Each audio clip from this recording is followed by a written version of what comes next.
তাওহীদ মানুষের জীবনে এত জরুরি, তাওহীদ মানুষের জীবনে এত জরুরি, তাওহীদ মানুষের জীবনে এত জরুরি। নিঃশ্বাস যেমন মানুষের জীবনের জন্য জরুরি, মানুষের বেঁচে থাকার জন্য জরুরি, তেমনি তাওহীদ মানুষের জান্নাতে যাওয়ার জন্য জরুরি। তাওহীদ নাই তো কিছুই নাই, তাওহীদ নাই তো কিছুই নাই। এই জন্য রাসূল সাল্লাল্লাহু আলাইহি ওয়াসাল্লাম এবং সব রাসূল, ওমা আরসালনা মিন ক্বাবলিকা মির রাসূলিন ইল্লা নূহি ইলাইহি, আমি আপনার পূর্বে যত নবী রাসূল পাঠিয়েছি সকল নবী রাসূলের প্রথম দাওয়াত ছিল, একটাই দাওয়াত ছিল, সেটা হচ্ছে তাওহীদের দাওয়াত। কিন্তু দুঃখজনক হলেও সত্য, আমাদের সমাজের সাধারণ মানুষ তো দূরে থাক, আলেম ওলামা পর্যন্ত ভালোভাবে তাওহীদ জিনিসটা বুঝতে পারে না, যে তাওহীদ আবার কি, তাওহীদ খায় না মাথায় দেয়, এটা ভালোভাবে মানুষ তো দূরে থাক, আলেম ওলামাও বুঝতে পারে না। এই জন্য তারা মনে করে যে ভারত পাকিস্তান বাংলাদেশের 80-90% হচ্ছে মুসলমান, 80-90% হচ্ছে তাওহীদপন্থী মুসলমান। জি না, যেই দিন আপনি তাওহীদ বুঝা শিখবেন সেই দিন সামনে তাকিয়ে দেখতে পাবেন যে কয়জন মুসলমান আছে আর কয়জন মুসলমান নাই, কয়জন ঈমান আনার পরেও মুশরিক হয়ে গেছে, মুমিন মুসলিম হওয়ার পরেও মুশরিক হয়ে গেছে। আপনি আশ্চর্য হবেন, আপনি যে আবু জেহেলকে কাফের বলেন, আপনি যে আবু তালেবকে কাফের বলেন, আপনি যে আবু জেহেলকে কাফেরদের সর্দার বলেন, তারাও কিন্তু আমার আপনার মতো মুসলমান ছিল। আপনি বিশ্বাস করেন আর না করেন, কেননা আবু জেহেল বলতেছে বদরের যুদ্ধের আগে, আল্লাহুম্মা আনসুর আহদাল ফিআতাইন। কাবা ঘরে গিয়ে আবু জেহেল আল্লাহর দরবারে হাত তুলে বলতেছে, আল্লাহ, আজকে বদরের যুদ্ধে আমি মুহাম্মাদের মুখামুখি, এই যুদ্ধে যারা হকের নিকটবর্তী তুমি তাদেরকে বিজয় দান করো। আব্দুল মুত্তালিব কার কাছে দোয়া করতেছে? কার কাছে? তার মানে আবু জেহেল আল্লাহর উপর বিশ্বাস করে না করে না? করে। আর যে আল্লাহর উপর বিশ্বাস করে সে কি মুসলমান নয়? তাহলে আবু জেহেল যদি মুসলমান হয়, আল্লাহর উপর বিশ্বাস করে, তাহলে আল্লাহর রাসূলের সাথে আবু জেহেলের কিসের গন্ডগোল, কিসের দ্বন্দ্ব? যে আবু জেহেল কাফের, যে আবু জেহেল বদরের যুদ্ধে আবু জেহেলকে হত্যা করা হলো, কিসের দ্বন্দ্ব? আল্লাহর রাসূলের দাদা আব্দুল মুত্তালিব যখন কাবা ঘর ধ্বংস করতে আসলো, আলাম তারা কাইফা ফাআলা রাব্বুকা বিআসহাবিল ফিল আলাম ইয়াজআল কাইদাহুম ফি তাদলিল ওয়া আরসালা আলাইহিম তায়রান আবাবিল তারমিহিম বিহিজারাতিন মিন সিজ্জিল ফাজআলাহুম কাআসফিম মাকুল। আপনি কি দেখেননি আপনার প্রতিপালক? আপনি কি জানেন না আপনার প্রতিপালক হাতির অধিবাসীদের সাথে কি করেছে? যারা হাতির বাহিনী নিয়ে এসেছিল কাবা ধ্বংস করতে, আল্লাহ তাদের উপর আবাবিল পাঠিয়ে, ঝাঁকে ঝাঁকে পাখি পাঠিয়ে পাথরের বৃষ্টি বর্ষণ করে মাটির সাথে তাদেরকে ধূলিসাৎ করে দিয়েছেন। এই ঘটনা কি আপনি জানেন না? এই ঘটনা ঘটার আগে আপনার দাদা আব্দুল মুত্তালিব আল্লাহর দরবারে দোয়া করে বলেছিল, আল্লাহ, তোমার ঘর তুমি হেফাজত করিও, আমার সাধ্যের বাইরে। মানে আব্দুল মুত্তালিব আল্লাহর উপর বিশ্বাস করত। আব্দুল মুত্তালিব তার ছেলের নাম কি রেখেছে? আব্দুল মুত্তালিব তার ছেলের নাম কি রেখেছিল? আব্দুল্লাহ। মুহাম্মদ সাল্লাল্লাহু আলাইহি ওয়াসাল্লামের পিতার নাম হচ্ছে আব্দুল্লাহ। তো যদি তার ছেলের নাম আব্দুল্লাহ রাখে, আব্দুল্লাহ মানে কি আল্লাহর বান্দা, তার মানে আব্দুল মুত্তালিব অবশ্যই আল্লাহর উপর বিশ্বাস করে। আল্লাহ রাসূলের বংশধর ছিল কাবা ঘরের খাদেম, কোরাইশ বংশ ছিল, হাশিমি গোত্র ছিল, কাবা ঘরের খাদেম। হজে মানুষ আসলে হাজিদেরকে পানি পান করানো, জমজমের পানি পান করানোর দায়িত্ব ছিল আল্লাহ রাসূলের চাচা আব্বাসের। আল্লাহ রাসূলের চাচা, আল্লাহ রাসূলের ভাতিজা, আল্লাহ রাসূলের দাদারা ছিলেন যারা হজ করতে আসতো, তাদের খাদেম, কাবা ঘরের খাদেম, কাবা ঘরের দায়িত্বশীল। মানে তারা আল্লাহর উপর বিশ্বাস স্থাপন করতেন। তারা আল্লাহর উপর বিশ্বাস স্থাপন করার পরেও তারা মুশরিক। একথা আল্লাহ রাসূল বলে গেছে যে আমার পিতা জাহান্নামী। আল্লাহ রাসূল সরাসরি মুসলিমের হাদিসে বলে গেছেন, আমার পিতা জাহান্নামী। আবু জেহেল মুশরিক, আল্লাহর কাছে দোয়া করার পরেও এই আবু জেহেল যেমন আল্লাহর উপর বিশ্বাস করত, আব্দুল মুত্তালিব যেমন আল্লাহর উপর বিশ্বাস করত, এই রকম আল্লাহর উপর বিশ্বাসকারী মুশরিকের সংখ্যা বাংলাদেশে হাজারো লাখো অগণিত। কেন? তাওহীদ কি জিনিস তারা তা জানে না। এই জন্যই পণ্ডিত জওহরলাল নেহেরু বলেছিল যে তোমরা বলো আমাদের আলাদা পাকিস্তান লাগবে মুসলমানদের জন্য, মুসলমানদের জন্য আলাদা পাকিস্তান রাষ্ট্র লাগবে মর্মে তোমরা যে আন্দোলন করতেছ, আমি জওহরলাল নেহেরু তো মুসলমান আর হিন্দুর মধ্যে কোনো পার্থক্যই দেখতে পাই না। আজীব কথা বলেন আপনি, মুসলমান আর হিন্দুর মধ্যে কোনো পার্থক্য দেখতে পান না মানে? তখন জওহরলাল নেহেরু বলতেছে বিদ্যুৎ আসছে তো জেনারেটরটা বন্ধ। এক মিনিট কারেন্টটা লাগিয়ে দিই।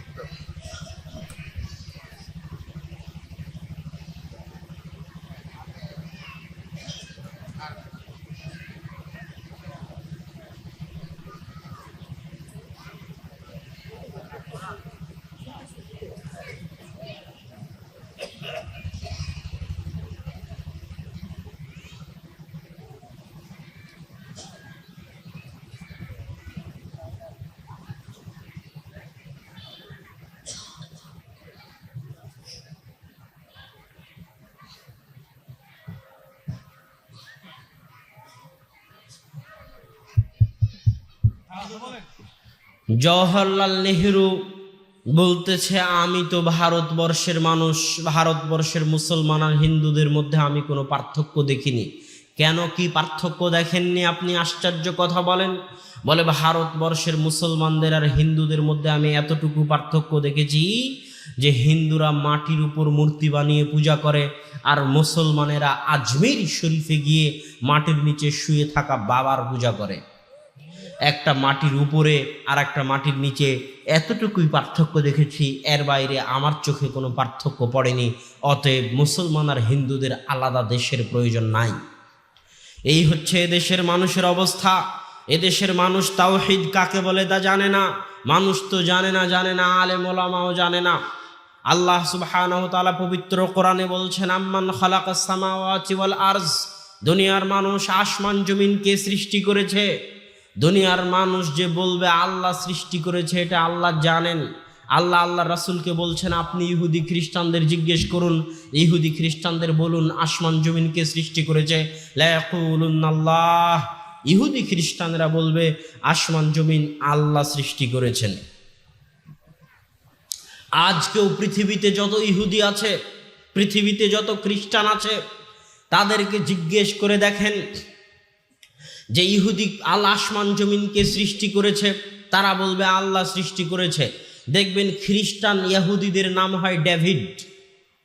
ডেভিড হচ্ছে খ্রিস্টান ইহুদিদের নাম। ডেভিড মানে দাউদ। দাউদ আলাইহিস সালাতু ওয়াস সালামকে ইংরেজিতে বলা হয় ডেভিড। তাদের নাম দেখবেন জেসাস।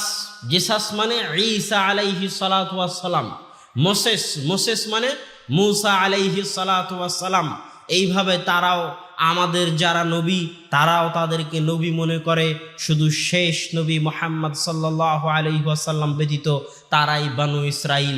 ইহুদি খ্রিস্টানেরাই বানু ইসরাইল। এরাও যখন বলে তখন মুখে আল্লাহ শব্দই উচ্চারণ করে। এদেরকে আজও আপনি জিজ্ঞেস করে দেখতে পারেন আসমান জমিনকে সৃষ্টি করেছে, তারা বলবে আল্লাহ সৃষ্টি করেছে। আর ইহুদি খ্রিস্টান বাদে পৃথিবীর অন্য গোত্র যারা আছে, পৃথিবীর অন্য ধর্মের মানুষ যারা আছে, যেমন হিন্দু আছে, বৌদ্ধ আছে, শিখ আছে, জৈন আছে, তাদেরকে যদি জিজ্ঞেস করেন তারা আল্লাহ শব্দ মুখে উচ্চারণ না করলেও তারা বলবে আসমান জমিনের সৃষ্টিকর্তা একজন যিনি উপরে আছেন। অতএব আল্লাহ জানেন যে পৃথিবীর মানুষ বলবে আসমান জমিন আমি সৃষ্টি করেছি। আল্লাহ সুবহানাহু ওয়া তাআলা পৃথিবীর মানুষকে জিজ্ঞেস করে বলছেন যে আসমান জমিন আমি সৃষ্টি করেছি, ঠিক আছে, তোমাদের নিকটে পরের জিজ্ঞাসা হচ্ছে আসমান থেকে কে বৃষ্টি বর্ষণ করে? দুনিয়ার মানুষ বলবে আল্লাহ বৃষ্টি বর্ষণ করে। আল্লাহ বলছেন তারপরের জিজ্ঞাসা হচ্ছে ওই বৃষ্টির কারণে জমিন থেকে ফল ফলাদি কে উৎপন্ন করে? আল্লাহ জানেন দুনিয়ার মানুষ বলবে আল্লাহই উৎপন্ন করেন। তারপরে আল্লাহ চ্যালেঞ্জ দিয়ে বলছেন ওমা কানা লাকুম আন তুমবিতু শাজারাহা, দুনিয়ার মানুষ জেনে রাখো তোমরা তো বলছোই আমি ফল ফলাদি উৎপন্ন করি, তারপরও আমি একটা চ্যালেঞ্জ দিয়ে রাখি তোমাদেরকে, সেটা হচ্ছে তোমরা সারা পৃথিবীর সব মানুষ সব বিজ্ঞানী, সব ইঞ্জিনিয়ার, সব কৃষক, সব কৃষিবিদ একত্রিত হয়ে সার, কীটনাশক, নিড়ানি, বেড়া, যাবতীয় বিষ সব কিছু প্রয়োগ করার পরেও আমি আল্লাহ যদি একটি বীজ দানা থেকে গাছ উৎপন্ন না করি, তো সারা পৃথিবীর মানুষ সকল প্রকার চেষ্টা করার পরেও বীজ দানা থেকে গাছ উৎপন্ন করতে পারবে না। এটা আল্লাহর চ্যালেঞ্জ। এতগুলো কথা বলার পর আল্লাহ বলছেন আইলাহুম্মা আল্লাহ। দুনিয়ার মানুষ যখন বললে আল্লাহ আসমান জমিনের সৃষ্টিকর্তা, দুনিয়ার মানুষ যখন স্বীকৃতি দিলে আল্লাহ বৃষ্টি বর্ষণ করে, দুনিয়ার মানুষ যখন স্বীকৃতি দিলে আল্লাহ ফসল ফল ফলাদি উৎপাদন করে, তাহলে আমি আল্লাহ তোমাদের নিকটে একটা প্রশ্ন রেখে যাচ্ছি। পবিত্র কোরআনের আয়াত এভাবেই, আমি আল্লাহ তোমাদের নিকটে একটা প্রশ্ন রেখে যাচ্ছি। আমি যখন বৃষ্টি বর্ষণ করি, আমি যখন আসমান জমিন সৃষ্টি করি, আমি যখন ফল ফলাদি উৎপাদন করি, তাহলে আমি ব্যতীত কি কোনো ইলাহ আছে? এটা আল্লাহর জিজ্ঞাসা দুনিয়ার মানুষের কাছে। এর উত্তর দুনিয়ার মানুষ খুঁজবে। কোরআন আজও এইভাবেই আছে। 1400 বছর ধরে মানুষের কাছে, মানুষের কানে, মানুষের মগজে, মানুষের বিবেকে কোরআনে জিজ্ঞাসা করেই যাচ্ছে। কিয়ামত পর্যন্ত কোরআনে জিজ্ঞাসা করেই যাবে। তারপরের আয়াতে আল্লাহ বলছেন দুনিয়ার মানুষ পৃথিবীকে শূন্যে, আম্মাং জাআলাল আরদা কারারা, পৃথিবীকে শূন্যে কে স্থির করেছে? রশি নাই, দড়ি নাই, খোঁটা দেওয়া নাই, ঠেকা দেওয়া নাই, কিচ্ছু দেওয়া নাই, পিলার নাই, ভিত নাই, এমনি শূন্যের উপর এই কোটি কোটি মন ওজনের পৃথিবী হাওয়ার উপর ভেসে আছে। এইভাবে হাওয়ার উপর, শূন্যের উপর এই পৃথিবীকে স্থির কে করে রেখেছে? আল্লাহ জানেন। দুনিয়ার মানুষ বলবে আল্লাহ রেখেছে। আল্লাহ বলছেন দুনিয়ার মানুষ, তারপরের প্রশ্ন, হাওয়ার উপর পৃথিবী রেখেছি, পৃথিবী কাঁপতে পারে, নড়তে পারে। পৃথিবীর ওজনের ভারসাম্য রক্ষা করার জন্য পৃথিবীর মধ্যে পেরেক স্বরূপ কোটি কোটি মন ওজনের পাহাড় বসিয়ে দিয়েছি। হিমালয়ের মতো কোটি কোটি মন ওজনের পাহাড় বসিয়ে দিয়েছি, যাতে পৃথিবী অত নড়াচড়া না করে, অত হেলে দুলে না ওঠে। পৃথিবীকে স্থির রাখার জন্য পৃথিবীর মধ্যে এই পাহাড় কে পুঁতে দিয়েছে? আল্লাহ জানেন। দুনিয়ার মানুষ বলবে আল্লাহ দিয়েছে। আল্লাহ বলছেন দুনিয়ার মানুষ, আম্মাং জাআলাল আরদা, কে পৃথিবীর বুক চিরে, পৃথিবীর বুক ফেটে বুক চিরে লাখো কোটি নদী, লাখো কোটি নালা কে প্রবাহিত করেছে? পাহাড়ের ঝর্ণাধারা থেকে নদী উৎপন্ন হয়ে ছুটে চলেছে সাগরের দিকে। এই হাজারো লাখো কোটি নদী পৃথিবীর বুকে কে প্রবাহিত করেছে? এক নদীর পানির সাথে আর এক নদীর পানি মিলে না, এক সমুদ্রের পানির সাথে আর এক সমুদ্রের পানি মিলে না। এই আর কে সৃষ্টি করেছে? আল্লাহ জানেন। দুনিয়ার মানুষ বলবে আল্লাহ করেছে।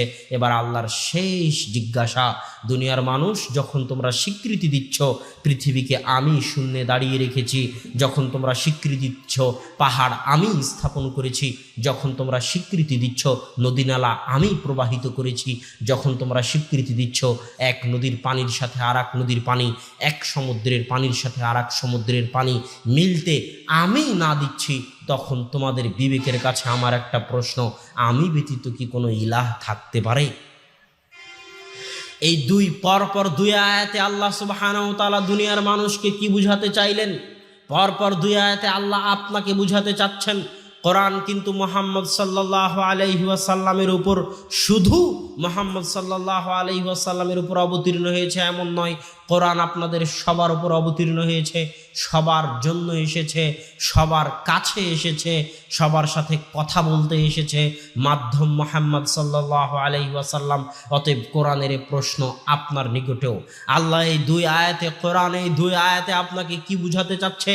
কোরআন এটাই বুঝাতে চাচ্ছে, কোরআন জানে, আল্লাহ সুবহানাহু তাআলা জানে যে দুনিয়ার মানুষ আমাকে সৃষ্টিকর্তা হিসেবে মানলেও আমাকে ইলাহ হিসেবে মানে না। দুনিয়ার মানুষ আমাকে বৃষ্টি বর্ষণকারী হিসেবে মানলেও আমাকে ইলাহ হিসেবে মানে না। দুনিয়ার মানুষ আমাকে ফসল উৎপাদনকারী হিসেবে মানলেও আমাকে ইলাহ হিসেবে মানে না। দুনিয়ার মানুষ আমাকে রিজিক দাতা হিসেবে মানলেও আমাকে ইলাহ হিসেবে মানে না। তার মানে আল্লাহকে রিজিক দাতা হিসেবে মানা, আল্লাহকে বৃষ্টি বর্ষণকারী হিসেবে মানা, আল্লাহকে সৃষ্টিকর্তা হিসেবে মানা আর আল্লাহকে ইলাহ হিসেবে মানা এক নয়। কথা মনে হয় আমি বুঝাতে পারিনি। কথা না বুঝতে পারলে আমার সাথে কথা বলতে হবে। কথা কি বুঝতে পেরেছেন? আল্লাহকে রিজিক দাতা হিসেবে মানা, আল্লাহকে সৃষ্টিকর্তা হিসেবে মানা, আল্লাহকে পালনকর্তা হিসেবে মানা আর আল্লাহকে ইলাহ হিসেবে মানা এক নয়। আবু জেহেল আল্লাহকে সৃষ্টিকর্তা হিসেবে মানত, আবু জেহেল আল্লাহকে পালনকর্তা হিসেবে মানত, আবু জেহেল আল্লাহকে রব হিসেবে মানত, কিন্তু আল্লাহকে ইলাহ হিসেবে মানত না। এমন হাজারো মানুষ আমাদের মধ্যে আছে, আমাদের সমাজে আছে, আমাদের গ্রামে আছে, যারা আল্লাহকে সৃষ্টিকর্তা হিসেবে মানে হিন্দুদের মতো, যারা আল্লাহকে রিজিকদাতা হিসেবে মানে ইহুদি খ্রিস্টানদের মতো, যারা আল্লাহকে পালনকর্তা হিসেবে মানে আবু জেহেলের মতো, যারা আল্লাহকে সকল কিছুর রক্ষণাবেক্ষণকারী হিসেবে মানে আব্দুল মুত্তালিবের মতো, কিন্তু আল্লাহকে ইলাহ হিসেবে মানে না, এমন মানুষের সংখ্যার অভাব নাই এই সমাজে। তাহলে আল্লাহকে সৃষ্টিকর্তা মানে আল্লাহকে রব হিসেবে মানা আর আল্লাহকে ইলাহ হিসেবে মানা কি এমন আজীব কথা শুনলেন? এটা আবার কি ধরনের কথা? আল্লাহকে রব হিসেবে মানা আর আল্লাহকে ইলাহ হিসেবে মানা এক নয়। আল্লাহ সুবহানাহু ওয়া তাআলা কোরআনে বলছেন, আলহামদুলিল্লাহি রাব্বিল আলামিন, প্রশংসা পৃথিবীর প্রতিপালকের, এই জগৎ ওই জগৎ উভয় জগতের প্রতিপালকের প্রশংসা। আল্লাহ বলেছেন রব্বুল আলামিন, মানে আসমান জমিন এবং আসমান জমিনের মাঝে যা কিছু আছে, এই কাল ওই কাল এবং এই কাল ওই কালের মাঝে যা কিছু আছে, সবার পালনকর্তা আল্লাহ। ইহুদিকেও খেতে দেয় আল্লাহ, যে আল্লাহকে গালি দেয় নাস্তিক তারও রুজি রুটির মালিক আল্লাহ সুবহানাহু ওয়া তাআলা। আল্লাহ বলছেন মা মিন দাব্বাতিন ফিল আরদি, আসমানের নিচে জমিনের উপরে এমন কোনো পাখালি পোকামাকড় জীবজন্তু মানুষ জানোয়ার এমন কোনো কিছু নাই যার রিজিকের দায়িত্ব আমি আল্লাহ বহন করি না। আল্লাহু আকবার। অতএব আল্লাহ সবারই পালনকর্তা, চাহে সে আল্লাহকে গালি দিক, চাহে সে সারাদিন গুনাহ করুক, চাহে সে সারাদিন আল্লাহকে অমান্য করুক, চাহে নামাজ পড়ুক চাহে না পড়ুক, চাহে রোজা রাখুক চাহে না রাখুক, চাহে সুদ খাক চাহে না খাক, সবার জীবন মৃত্যুর মালিক, সবাইকে রিজিক দেওয়ার মালিক, সবাইকে খেতে দেওয়ার মালিক আল্লাহ সুবহানাহু ওয়া তাআলা। আল্লাহ সবাইকে খেতে দেন, আল্লাহ সবাইকে রিজিক দেন। ইহুদি হলেও, হিন্দু হলেও, নাস্তিক হলেও, আল্লাহকে গালি দিলেও, কোরআনকে জ্বালিয়ে দিলেও তাকে খেতে দেন কে? আল্লাহ সুবহানাহু ওয়া তাআলা। কেননা তিনি রব্বুল আলামিন, কিন্তু তিনি ইলাহ সবার নন, কেননা সবাই আল্লাহকে ইলাহ হিসেবে মানে না। তাহলে রব মানে হচ্ছে যিনি লালন পালন করেন। মা যেমন সন্তানকে কোলে নিয়ে পেশাব পায়খানা পরিষ্কার করে দুধ পান করিয়ে মা যেমন সন্তানকে লালন পালন করেন, আল্লাহ তার চাইতে বেশি আদর যত্নে সারা পৃথিবীর সকল মানুষকে লালন পালন করে থাকেন। যখন মায়ের পেটে 10 মাস 10 দিন ছিলেন, তখন পৃথিবীর কোনো শক্তির ক্ষমতা ছিল না, আপনার নিজেরও ক্ষমতা ছিল না যে 2টা রুজি রুটি অর্জন করবেন। এই 10 মাস 10 দিন মায়ের পেটে আপনাকে খেতে কে দিয়েছে? আল্লাহ দিয়েছে। যখন দুনিয়ার বুকে আসলেন, তখন 2.5-3 বছর বয়স হওয়ার আগ পর্যন্ত চাবিয়ে খাওয়ার কোনো ক্ষমতা, কোনো দাঁত আপনার ছিল না। এই 2.5 বছরের জন্য মায়ের বুক থেকে দুধের ঝর্ণাধারা আল্লাহ প্রবাহিত করেছেন। আল্লাহ হচ্ছেন মায়ের মতো আপনার লালন পালনকারী। যে জমিনে বসে আছেন, এই জমির মালিক আল্লাহ। হয়তো এখন একজন আছে, 50 বছর আগে একজন ছিল, 500 বছর পরে আর একজন থাকবে, কিন্তু পৃথিবী যেই দিন সৃষ্টি হয়েছিল সেই দিন থেকে আসল মালিক কে? আল্লাহ সুবহানাহু ওয়া তাআলা। মানুষ মাত্র ক্ষমতার হাত বদল হচ্ছে। মানুষ তো আর কোনো জায়গায় বসবাস করে না, মানুষ বসবাস করে সময়।